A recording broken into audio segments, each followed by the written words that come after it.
with a very warm round of applause. Please join me in welcoming our facilitator for this session, Mr. Job David Ayuba, who is CEO of Tomruk, iHub, Multiverse. Please, a warm welcome. We're going to start this session with a few questions. This is not the first question. My first question is, what is our major problem or challenge in Nigeria? Microphones, please. No, this is going to be a very interactive session. Almost everybody will participate. Our major challenge, Hajia, our major problem in Nigeria. Good morning, all. Good morning. I just said many, but let me point one. I like discipline. We like discipline. Lack of discipline. Yeah. Somebody else? The trust gap. The trust gap? Yeah. Okay. Yoruba don't trust and like that. Okay.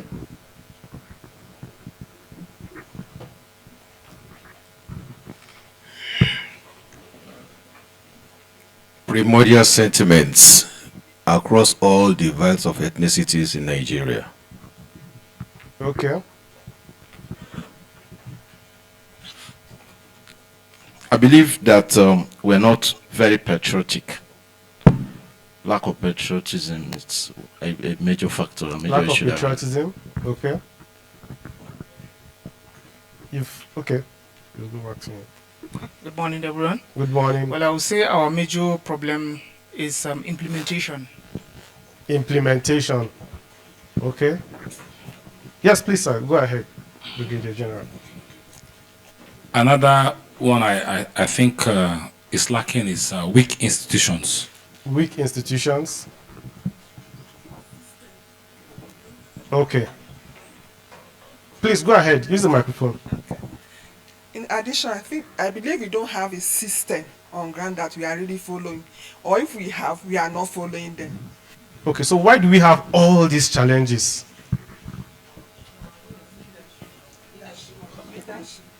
There is no continuity. Lack of continuity. Yeah.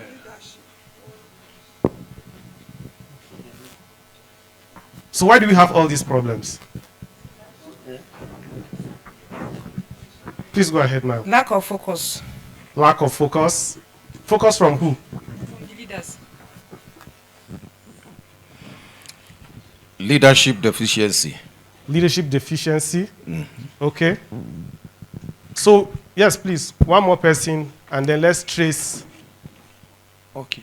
Okay, yes, I please go think ahead. all these problems were because of corruption. Corruption. Okay. So who is responsible for either these problems and these challenges, or who is responsible for solving these challenges? It's a leadership problem, right? It's a leader. Not just leadership. What else? Who else? What else? Leadership and followership. So should we blame the followers or should we blame the leaders? Whose responsibility is it, the followers or the leaders? The leaders, both. Okay, so who is the leader? Are you a leader?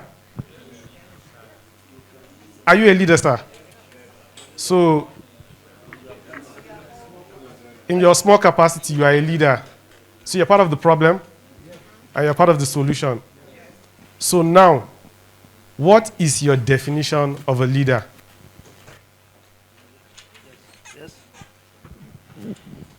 Yes, Who yesterday. is a leader? Leadership, yesterday, when they are trying to ask us questions about what do we understand by leadership, I put up my own here that leadership is ability to spearhead group of people who have confidence in your capacity to rule them. That is what I put here. That's your definition of a leader. Yeah. Okay, do we all agree with his definition of a leader? No? Who doesn't? Please, let's hear your own definition of a leader, or your definition of leadership. What is leadership? A leader is the visioner who exemplifies simplicity and honesty. That's the leader.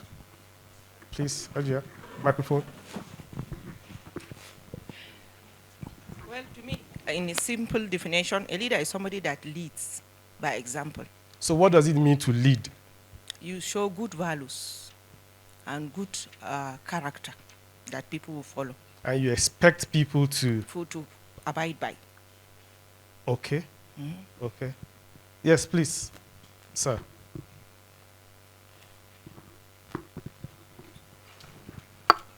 I'm Brigadier General Idoniboye from Defense Headquarters.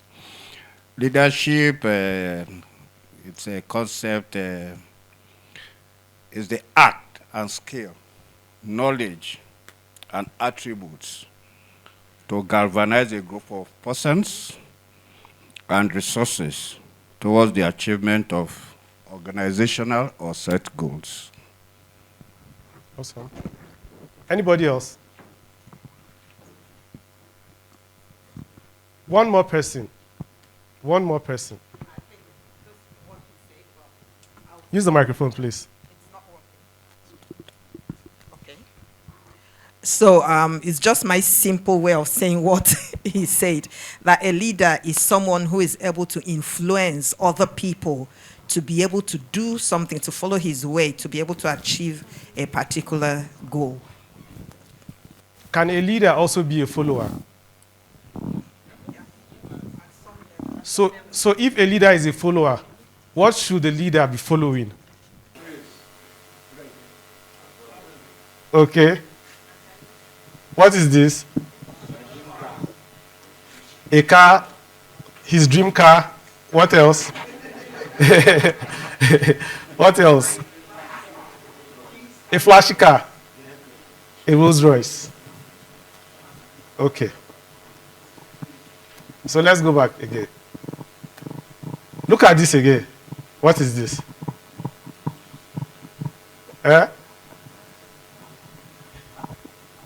It's a matchstick. What is this? What is this? Okay, look around. How many doors do we have here?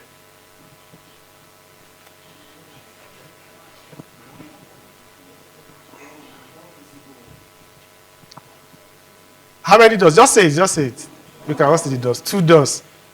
2 doors, right? What's the door? Microphone. What's the door?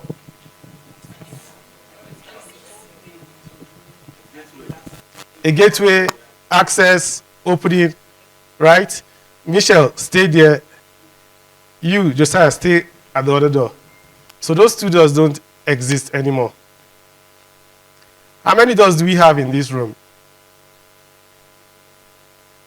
So if there's fire in this room,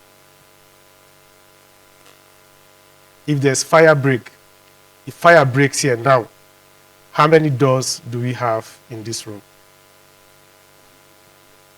Count them. How many? Just look around and tell me how many doors we have.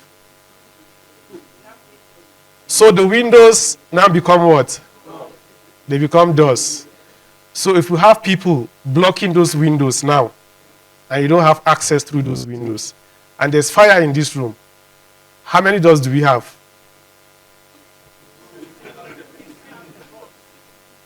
So the roof becomes door. The roof becomes door. Okay. So we all agree that the roof becomes access, door. No, the doors they are not there anymore. We've sealed this. We've sealed the whole doors. The doors, the windows, we've sealed, and there's fire here.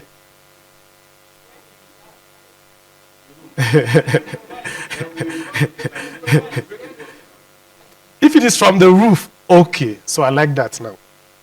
What if the fire starts from the roof? No, there's no door anymore.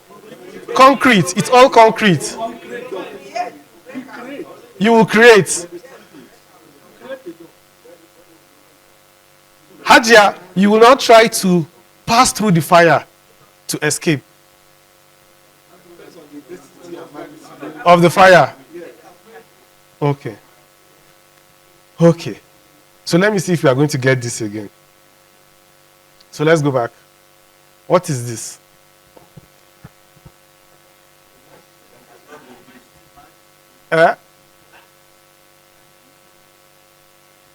So what could it be? Somebody said what? Now you are thinking, what else could this be? So I'm doing that to stretch our thinking so that we can think new. We can think what? We can think what? And think what? Ahead. Because we are leaders. So our perspectives should not be the same with that of the people that we lead. Most times, leaders exist, leaders emerge because the people lack imagination. And somebody needs to provide that. What is this? That same matchstick. What is it here? That same matchstick. What is it here? So you see how that matchstick in the hand of one person is a matchstick, but in the hand of another person, it's a tool.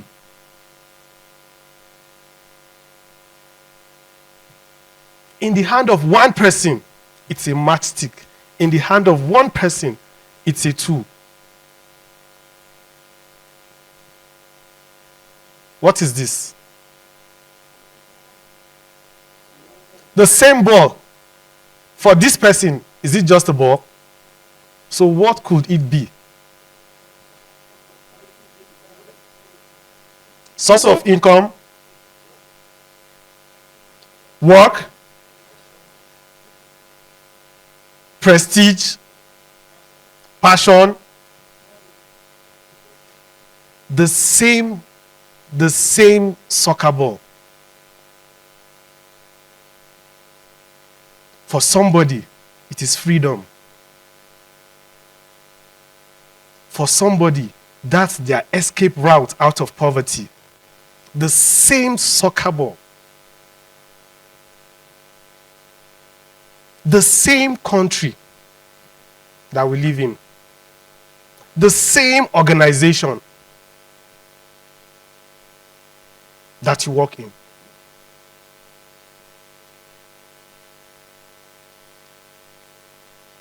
And this, the same door. What could this door be to somebody else? Let's just look at it. It's there. Say that again. Financial freedom. Yes. More. Say that again. Protection. Yes. What else? Liberty. Opportunities. The same door. The same door. Brigadier General says, the same door that you walk through every day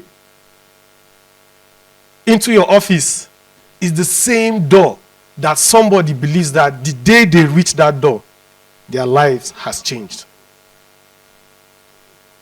The same door. There are people who just believe that if they can just walk into CBN, they will walk out with money. They will walk out rich. The same door that you walk in, that you walk through every day in your office is the same door that people are just looking for opportunities. People are making phone calls. Do you know this person? Can you help me get access to this person? The same door.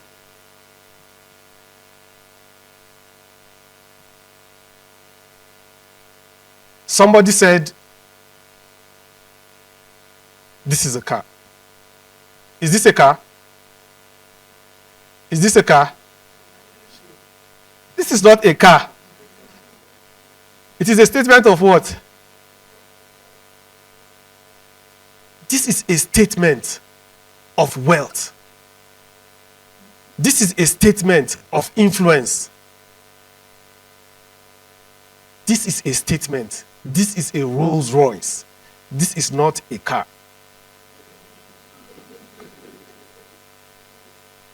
My Toyota is a car.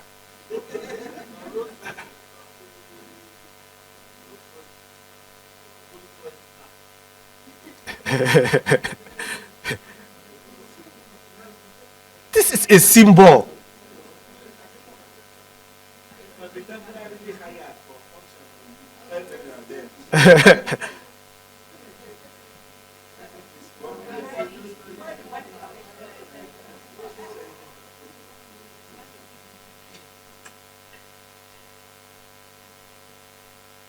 So, are you a car or are you a statement? Or are you a symbol? As a leader, when you walk into your organization, are you just a car? Are you a symbol? Are you a statement? And a statement of what? Or are you a photo shoot?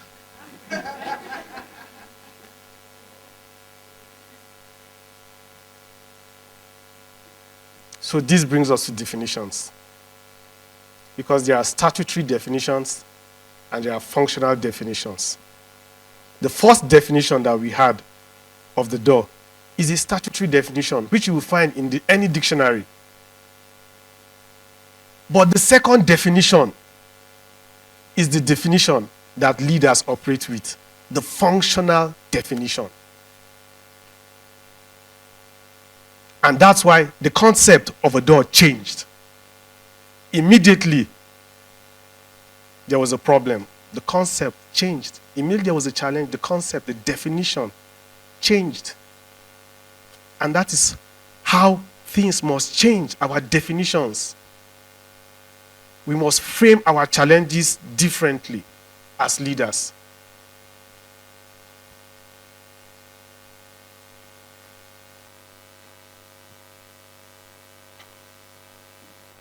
There are many definitions of vision. If you want to go through your dictionary, what is vision?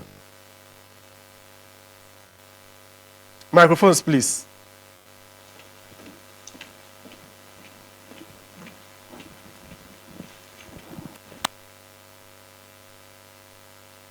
He did an illustration yesterday, and I want to consolidate on that. What is vision? Thank you. Vision is something you see ahead of you, something you think you want to do. Something you want to do. For you, sir, Brigadier General, sir, what is vision for you? For me, a vision is something is futuristic, something I intend to achieve. Something I actually deliberately I want to achieve for either myself or for my organization. Thank you. More definitions. Thank you very much. More definitions. Okay, I'm Group Captain Chris Erundu. My own simple definition is that vision is one's anticipated goal. One's anticipated goal. Okay. It's my own vision, is my goal, what I want to be, and I'll work towards it. Okay. Let's take one more. The last one.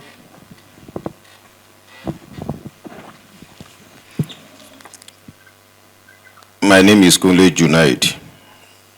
I'm from Oyo State.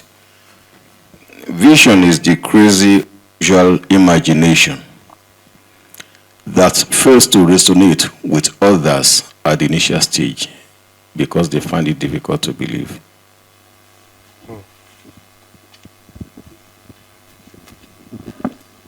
So the Oxford Dictionary defines vision as the faculty of being able to see or the ability to think about or plan the future with imagination. Statutory definition. How many of us have seen this sign before? Can you read it? How many of us have seen it before? Where did you see it? Supermarket, shops.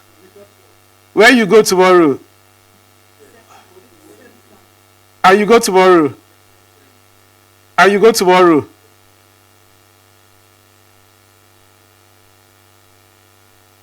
Why? So when you say, I am going to become the President of the Federal Republic of Nigeria, what happens? You walk towards it. When you say, I'm going to become this tomorrow, what happens? When you told us that children are the leaders of what? Where are the children today? What are they protesting today? What are they agitating for today? Because they didn't do what? Because they didn't see tomorrow. What are they saying now?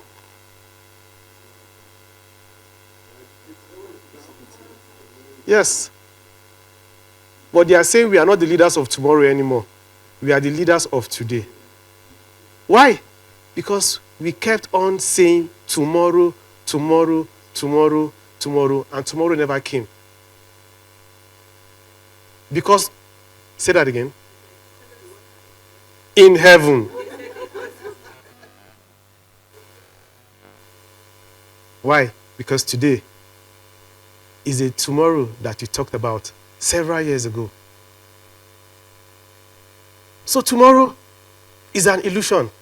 So what I want to do is to help you eliminate that gap between where you are right now and that tomorrow.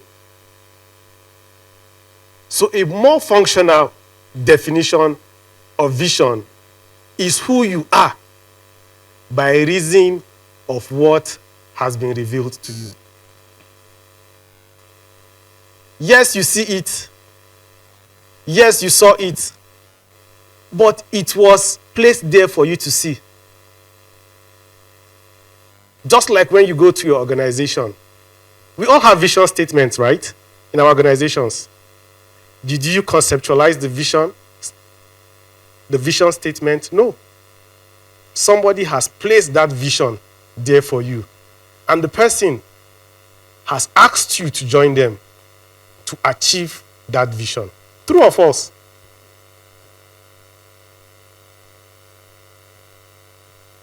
So look at a statutory definition for this beautiful lady. To become the first what? But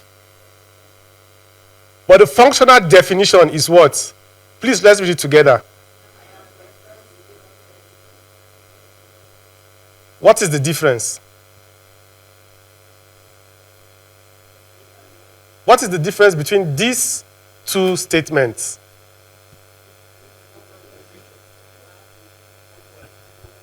Please, microphone.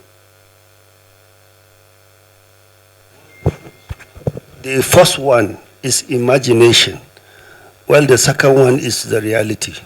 What makes this an imagination and what makes this a reality? Look at it, it's there.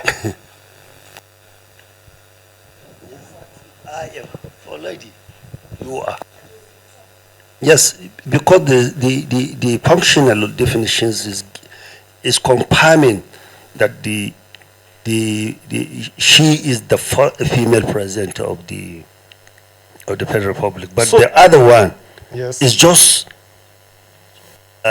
expecting to be or determined to be the female president of the nation. Yeah. So what words in this statement makes the difference?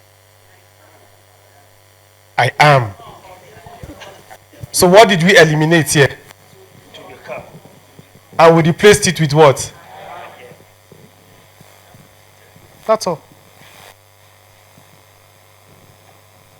So I went through the vision statements of your organizations, and I was saying we are going to become foreign affairs. We are going to become. We are going to become. We are going to become. The tomorrow statement. There is none saying we are the #1 destination for tourism in the world. We are the #1 destination for manufacturing in the world. We are the #1 destination for hospitality in the world. But statement of we are going to become.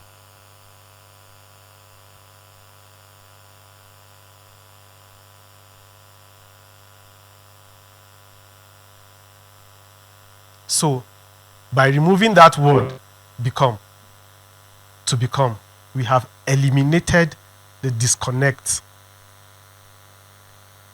Right?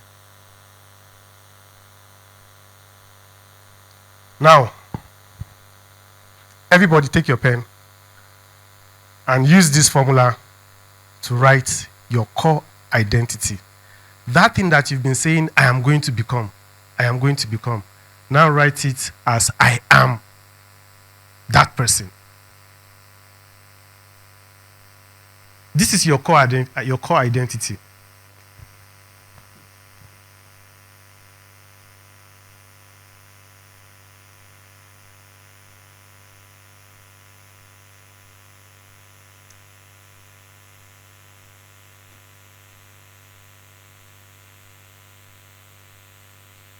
This answers a very important question, and the question is, who are you? Or if you want to ask yourself, who am I? This answers that very important question. So you can write the question for us, who am I? Then answer it, I am. Your mission provides concrete direction, measurable goals, and tactical framework for your daily decisions and actions. And unlike purpose, your mission should adapt to changing circumstances, opportunities, and stages of life while remaining aligned with your core purpose. So your mission can change, but your purpose does not change.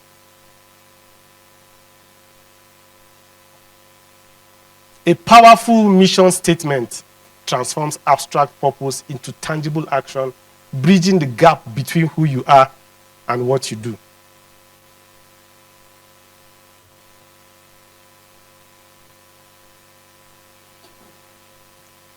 So you see what I said again, what I reiterated. Your purpose does what?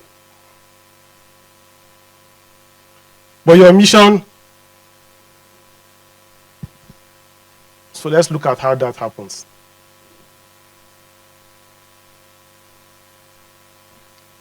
This is whose journey? What is the purpose? What is the doctor's purpose? Let's read it. What's the mission?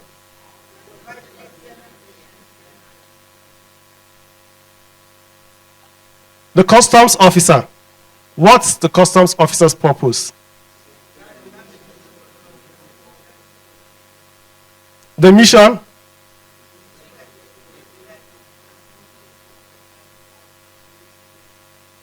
So you can see the difference. Because initially, when I asked for the definition of vision, I was getting the people were defining goals as vision, purpose as vision, mission as vision. But I want us to have clarity. The public administrator, purpose.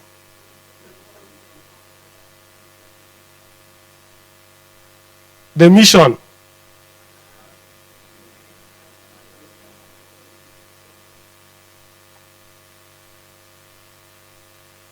The Inspector General of Police. The mission.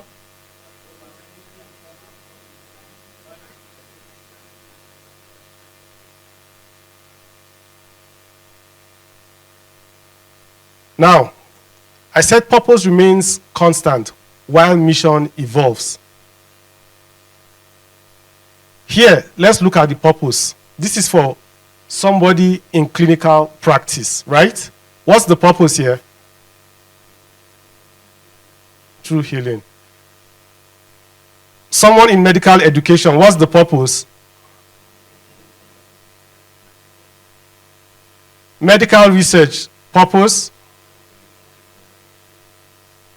But for clinical practice, so can you see, this is the purpose. But what is the mission here?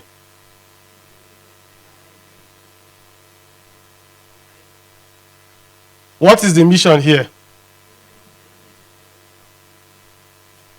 What is the mission here? But as you evolve, are you still alleviating human suffering through healing? So you see, the purpose is constant.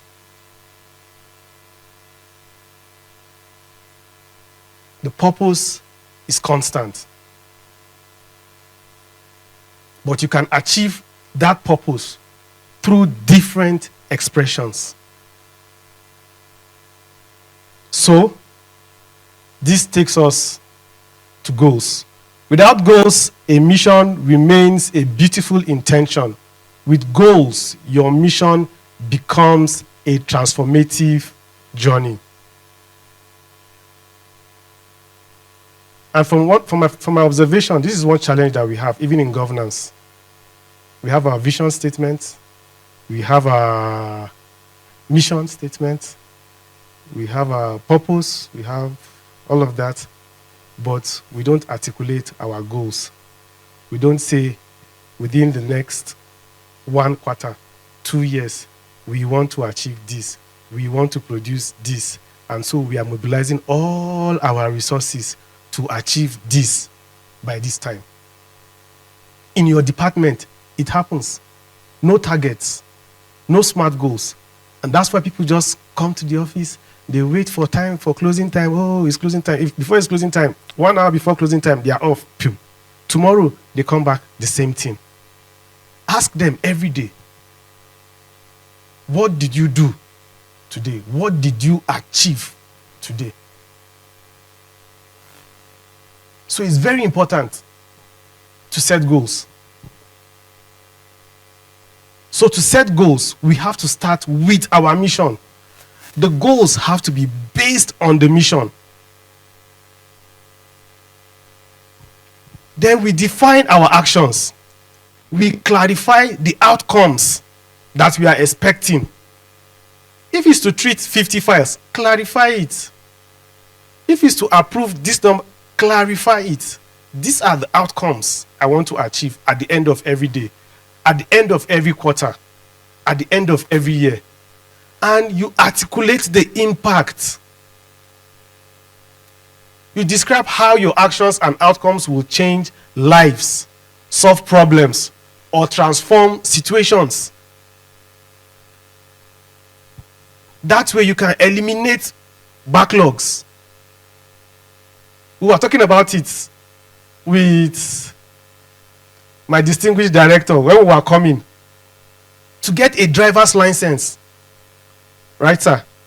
To get a driver's license, you have to wait for almost a year.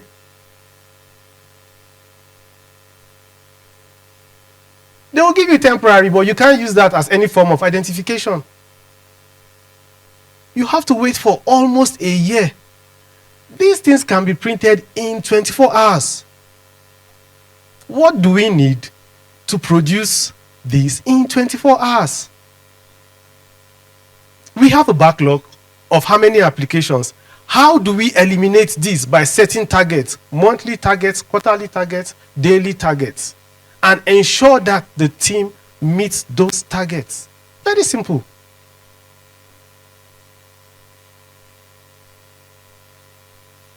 So I'm sure we are all familiar with SMART goals. The goals must be what? Specific. They must be what? Measurable. They must be measurable. Don't just say, oh, we want to make money, or we want to generate this revenue. How much do you want to generate? How much do you want to make? How many files do you want to clear?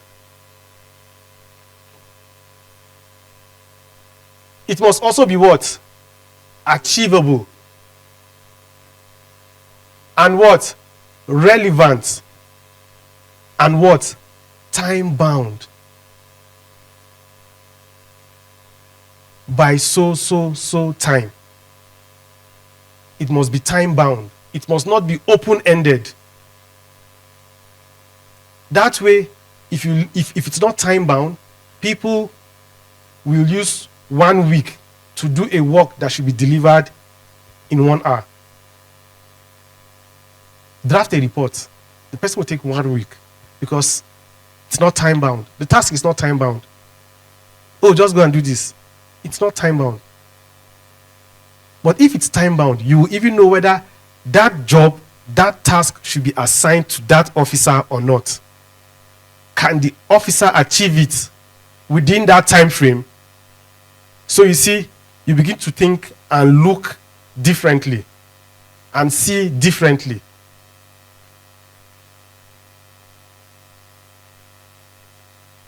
So this is one example. Can we all read this?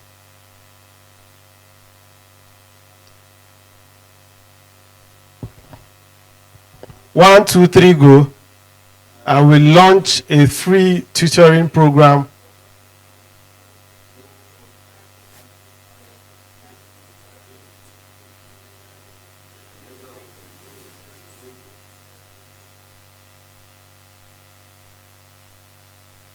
So you can use this to set personal goals.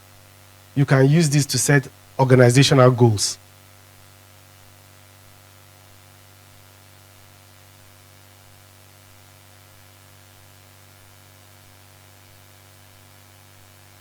So because of time, I've skipped that.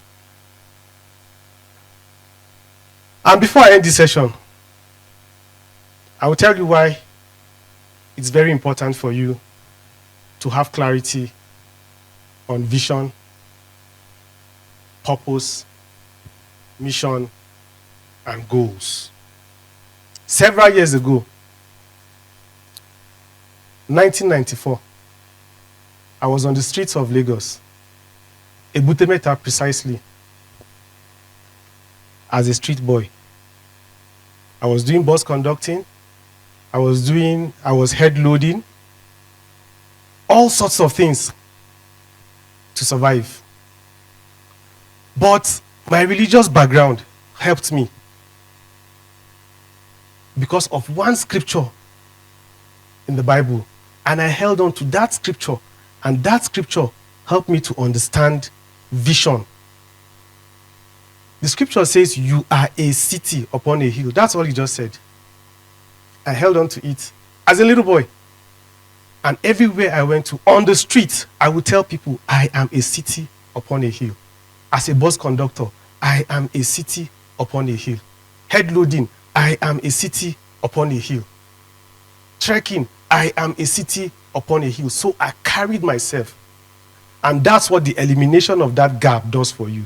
Is that when you see yourself as the president of the Federal Republic of Nigeria in the future, and you eliminate the gap and say, I am a president of the Federal Republic of Nigeria, that should change the way you think. It should change the way you see. It should impact how you dress. It should impact how you speak. It should impact the places you go to. And it should also impact the relationships that you make and that you have. That's the power of identity. And so I carried that with me. And I was lucky. A white woman set up an organization for rehabilitated street children. And I walked from the street. I went to Boys Remand Home in Oregon, in Ikeja. where they were given a room to run their organization, to go and look for somebody. And they asked me if I would stay. I stayed, and my life changed from there. So everything I have shared with you is what I have tested and what has worked for me. The principles are basic and very simple, and you can try them. And it is not too late for you to go back and have clarity on your identity, on your purpose, on your mission.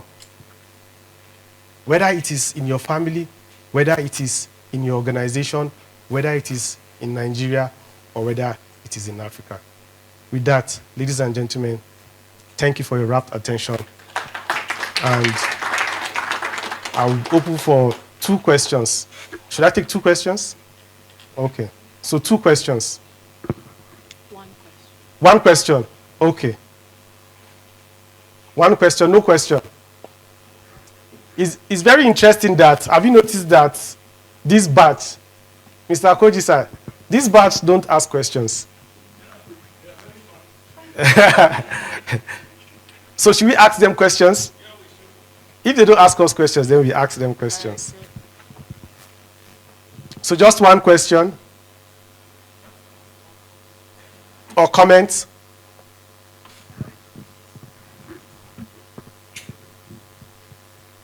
I want to believe that when organizations are writing their vision, it should be written in becoming.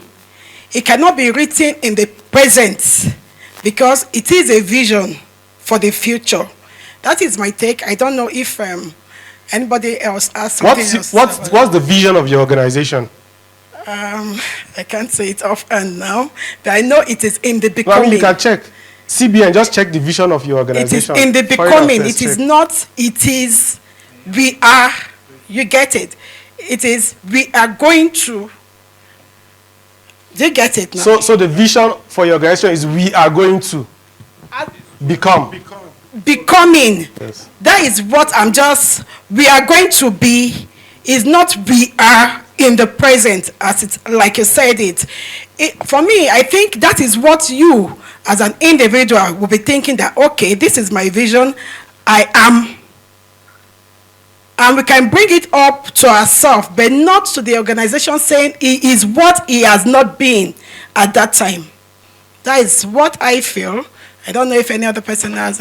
Okay, so if you say, just hold on, let her go. So if you say we are going to be, when you, how do you get, so what do you get your team to embody as an organization? It's a mission statement Just think as an organization. Okay. What do you get your team?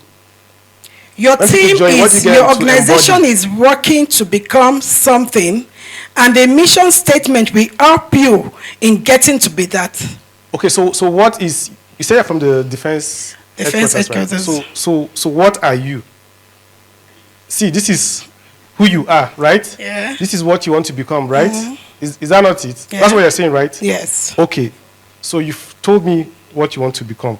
So tell me who you are as an organization. Is it that the organization does not have an identity already? Of course it has its identity. And the identity is its vision. But the mission is those things that make him achieve that vision. Ministry of Foreign Affairs, please go to your website and search for your vision statement for me. CBN, please do the same thing. All your organizations, do the same thing. Let me read out the vision statement of the Nigerian Navy. Okay. It says, the Nigerian Navy's vision is to develop a professional naval force capable of shaping security outcomes in Nigeria's maritime domain and littorals, fulfilling national interests and maintaining regional stability through excellence in training and education. That's the vision statement of the Nigerian Navy. You see, the thing about vision statements is you need some level of training to be able to craft a vision statement. And a lot of people who craft vision statements for our organizations do not have that training.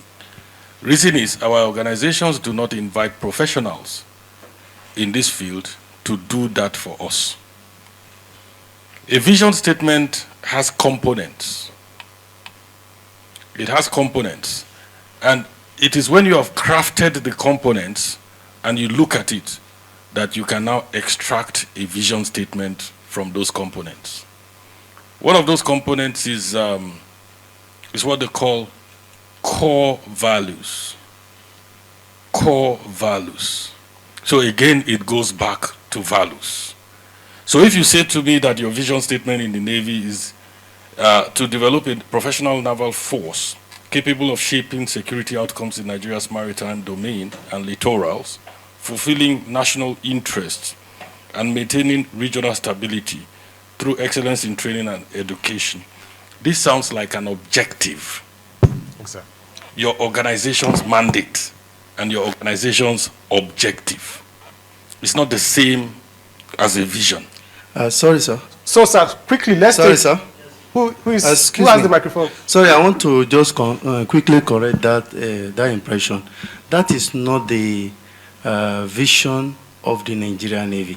Every leadership in the military brings out what they want to achieve before the end of their tenure. So each of them comes up with their own vision and mission. And mission is what the step-by-step activities they take to achieve that particular mission. And some of this mission comes depending on the security situation or environment of the country. If you look at the previous Chief of Naval Staff, he has his own mission and vision.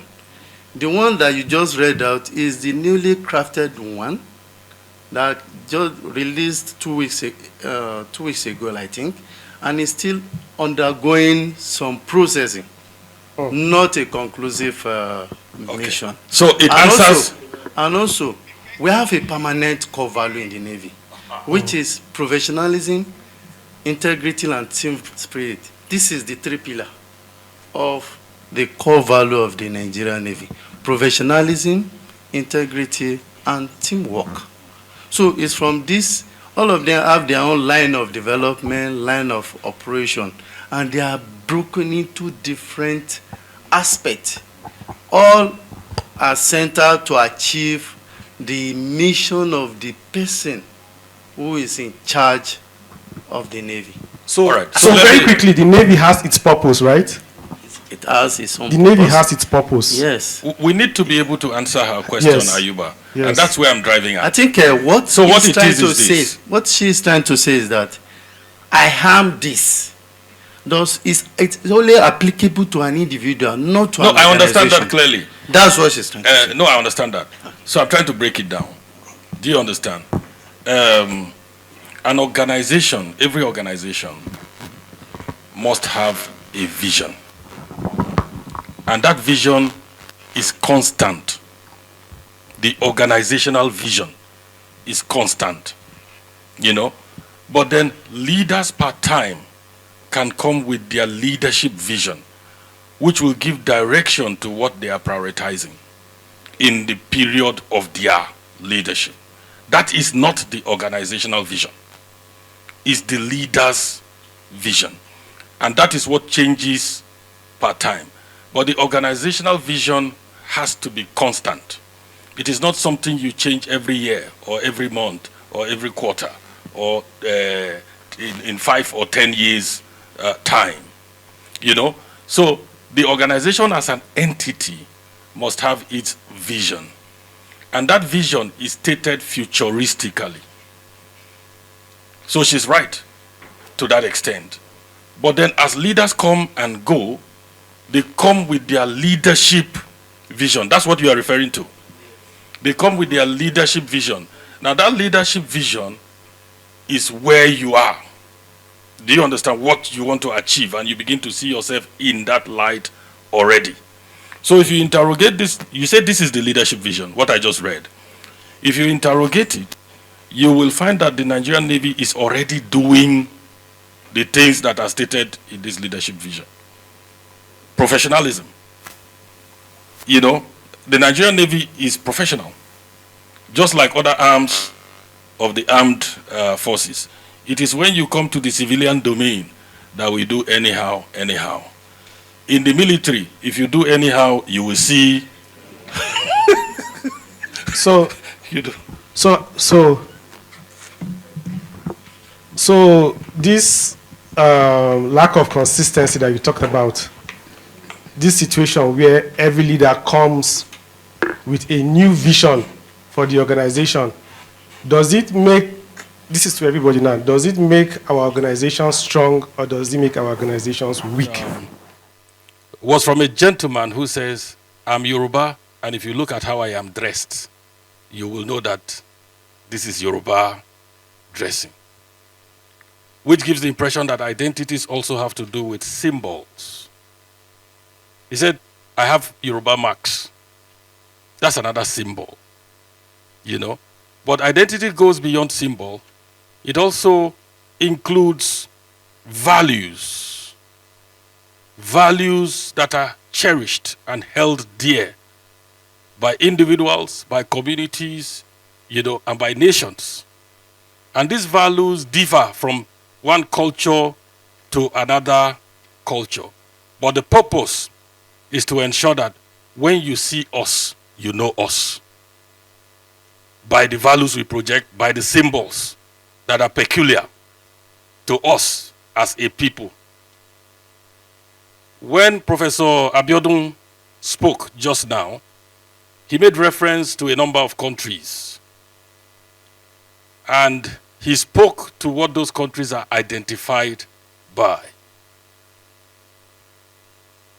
Nigeria is a diverse country. And from independence to date, we have had fault lines, various fault lines. And sometimes, some group of persons have manipulated those fault lines to keep us perpetually divided and focused on the things that divide us rather than the strength that is in our unity. And there is strength in our unity. You don't need to strain yourself to find where those strong points lie. We have strength in the vast land, vast vegetation that God has blessed us with, which complement each other. The savanna, climatic terrain, the desert terrain, and each one of all of these areas have what they bring to the table. That is useful to all of us. But you will find that a lot of times we are not focused on that. We are focused on the fact that you are Muslim, I am Christian, you are Yoruba, I am Hausa, you are this, and I'm that. You know, so what a nation's identity does is it brings us back to identify those things that unite us, that are common to us. You will find that nations that have successfully built national identity for themselves are less divided than those that haven't. When you don't have a national identity, people recline to their group identities. And that's what we have been doing for many years in this country. We hardly see ourselves as Nigerians until Nigeria is in an international football match. And then we find common ground because we all want Nigeria to win. So why don't we want Nigeria to win in every other aspect apart from football? Let's ask ourselves that question. Can Nigeria win in every other aspect apart from football? So we have to work at it. So we said we had defined a national values charter. And that national values charter is the driving framework for the Nigerian identity. Remember, identity has to do a lot with values. So we have identified values that are common across cultures, across religion, across beliefs, and all of that. And we put 7 of them together. Professor Abiodun that you just listened to was part of that stakeholder team I spoke to you about on the first day. That the National Orientation Agency, under the supervision of the Minister of Information and National Orientation Agency, put together to craft a Nigerian identity for our country. You know, and they did a fantastic job of it. So we said that for Nigerians to be patriotic, because that's where it should start from. For Nigerians to be patriotic, for them to love their country, that their country must offer a proposition. We live in an era today where love is not a given. We walked away from that era after Jesus Christ made the sacrifice, when God sent him to the world as his only begotten son. That's for the Christians now. You know? And then the Muslims, you know what it is. Today, for you to be loved, there has to be something about you to love. And that's what majority of youths in this country are asking today. What is it that we should love about our country? And most nations of the world who have already identified specific values that stand as their national identity answered that question long ago. Our country must make a promise to every Nigerian, including these that are yet to be born. You know, so we have come up with a Nigerian promise. And it is a Nigerian promise. It's not a political party promise. It's not a president or governor or local government chairman promise. So this is not functional at the moment. So we have come up with 7 sets of promise that we say Nigeria, our country, is making to its citizens, including those that will be born in the future. So they are born into the realization that their country has made a promise for them. And those promises are 7 in number, and we spoke about them yesterday. You know, so that promise, the Nigerian promise, is the proposition that our country is putting on the table to say, okay, this is the reason why you should be patriotic. This is the reason why you should love your country. You know, and we outlined those 7 promises. It's functional now. Thank you. Good. No, this is the breakout session. I want the main slide. I just want to refer to the Nigeria Promise and the Citizens Code, and then we'll break out.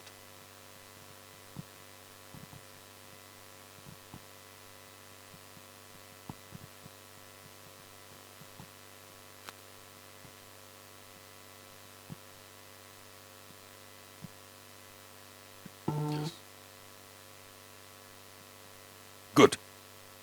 So those are the promises that Nigeria is making to its citizens. And then we asked ourselves, we said, who is going to keep these promises? It's all of us in position of leadership. Because there's always this assumption when you speak about leaders that you are only talking about the president, the senators, the House of Reps people, and those who are governors and in the state houses of assembly and all that. No. Leadership is bigger than what you find in positions in government. So we said there's leadership at the level of the family. The father and mother are leaders. Children are watching them and learning from them. Children have expectations from their parents. And we know that there's a lot of absentee parents in our country today because everybody is chasing the bag. As important as that is, it's also extremely important for us to raise children with good values. Our parents did that for us. It wasn't a challenge for them.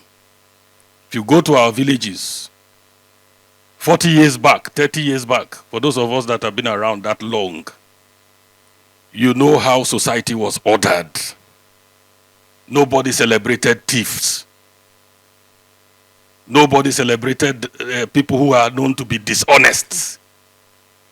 People were scared to go near somebody whose wealth cannot be explained. They will just tag you as a juju person and everybody in the community will be afraid. So you don't come and take them and make juju for money. Our churches and our mosques did not celebrate thieves. That's not what we have today. So Those are the 7 promises that Nigeria is making: equality, democracy, entrepreneurship and employment, peace and security, inclusivity, freedom and justice, and meritocracy.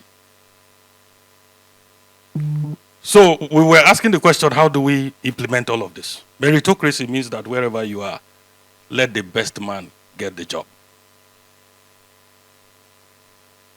If we do that, then we build a nation where the best people are the ones driving the process.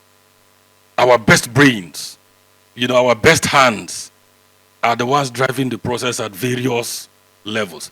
And that we eliminate a sense of injustice when the best person is shoved aside, and for other extraneous conditions we give the job to someone who cannot even perform it, and then the whole system suffers as a result. Meritocracy, freedom and justice, inclusivity. And we explained inclusivity, on the first day. So all of this is explained in the slide. I've gotten feedback that this slide is not on the WhatsApp platform. So please, let's put it there so that people can take this home and go through it. It's extremely important that we internalize it. These are explanatories for the various elements, the 7 of them, of the Nigeria Promise. And then the citizens' codes, we spoke about them too. So we said, yes, all of us are Nigerians, in the same way as all of us in this hall are either Christians or Muslims. But then, are you a real Christian? Are you a real Muslim? Are you a real Nigerian? So what do I mean when I ask if you are a real Nigerian? We have come up with the citizens' codes that you use to identify who a real Nigerian is. And we said a real Nigerian is disciplined, that he shows duty of care for his fellows. Someone who shows duty of care, will he respect human life? That a real Nigerian is tolerant and is respectful. That the real Nigerian shows leadership wherever you find him in the world. This is true of us already. We show leadership. Go anywhere around the world, if you see a Nigerian in the class or in the conference or anywhere, you discover that he's taking leadership. It's already true of us. We need to reinforce it, and we need to show leadership in the right direction. Not leadership in 419. Drug peddling. There's a Nigerian that sold an airport that does not exist. And people actually bought it and paid in hard currency for an airport that does not exist. That is not the kind of leadership we are talking about. That the real Nigerian is transparent and accountable.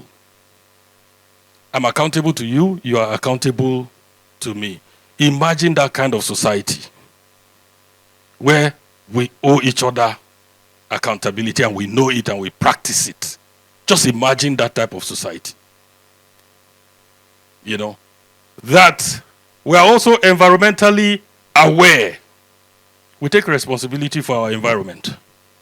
Being environmentally aware is not only to know when rain is going to fall and Harmattan is coming, is to know that if I continue dumping trash in the drainage, then I am going to cause flood.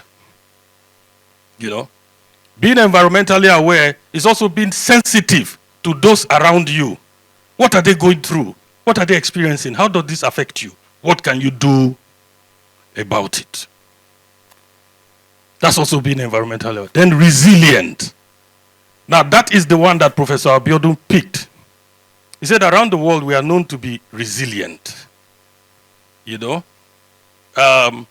This resilience is known to us internally as Nigerians. It's not the way the world sees us. And how the world sees you is important. It's not something to be ignored and brushed aside. Yes, we are resilient. There are countries where price of bread, one loaf of bread went up and there was a change of government. Do you know that? So when Professor Abiodun said we are resilient, he wasn't joking. This country, we have survived a lot and still have the capability to survive more. We're a very resilient and creative people. Job David was referring to the concept of door. And you saw how under different conditions, door can be ceiling. It can be this wall, depending on your context. You know? So he spoke to it. Resilience. So these are the citizens' codes. So if I ask, what makes you a real Nigerian? The answer would be, I am disciplined. I show duty of care. I'm tolerant and respectful.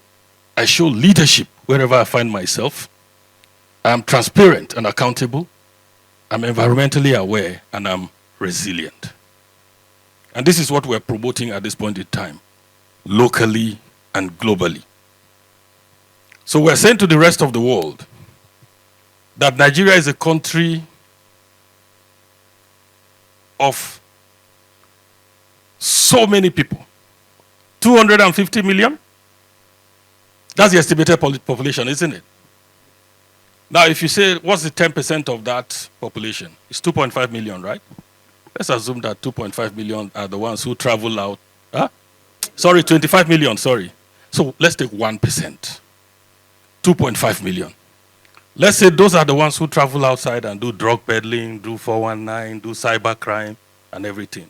Do you think that Nigerians who are outside who do these things are more than 2.5 million? I don't think so. 1%. But the rest of the world is defining us by the actions and activities of that 1%. Yes, because they are more visible. And because we have not told the world who a real Nigerian is, our national identity.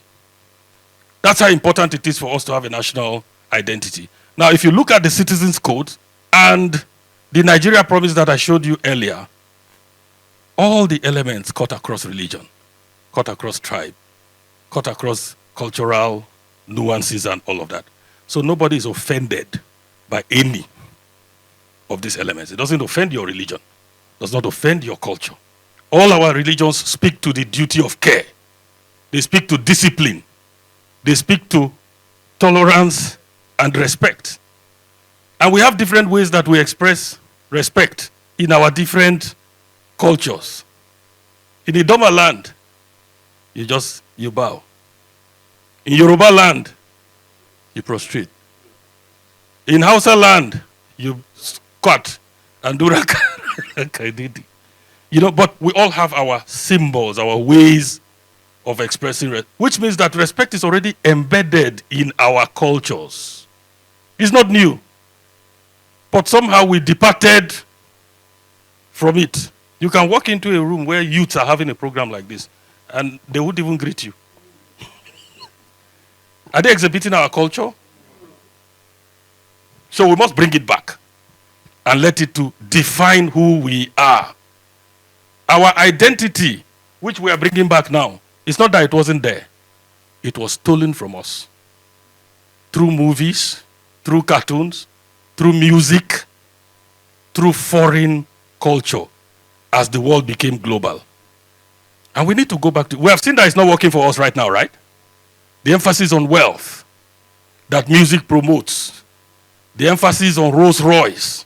Everything is about money.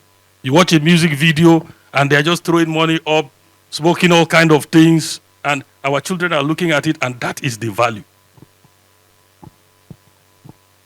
You know, so the work is not for National Orientation Agency alone, it's for all of us. And then I also spoke about the institutionalization processes. I hope you remember all of them. Good, so I'll stop here.